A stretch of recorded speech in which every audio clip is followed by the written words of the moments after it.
কিন্তু ট্রেনের মধ্যে উঠলাম, আর এই দেখো আমরা কোথায় পৌঁছলাম। এই যে মনু স্টেশনে সবাই এসে বললাম, দেখতে পাচ্ছ সবাইকে। দেখো কত সুন্দর জায়গা।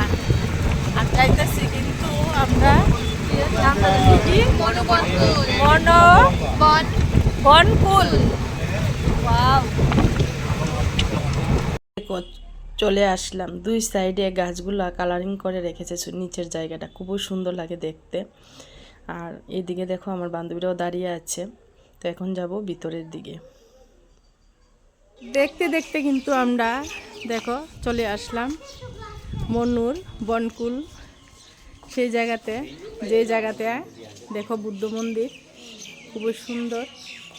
তো এখানে দেখো বুদ্ধ দেবতা আছে, ওনাকে জানাই প্রণাম, খুবই সুন্দর লাগছে।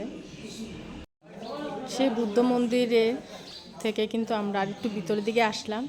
তো এখানে দেখো খুবই সুন্দর, একদম গোল্ডেন কালারের বুদ্ধ দেবতা। দেখতে এত ভালো লাগতেছে, মানে মনটা ভরে গেল দেখে, খুবই সুন্দর লাগছে।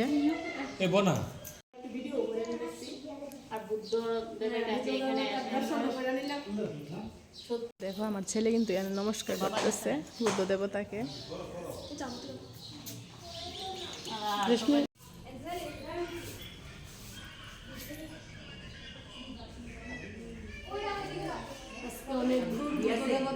দর্শন করতে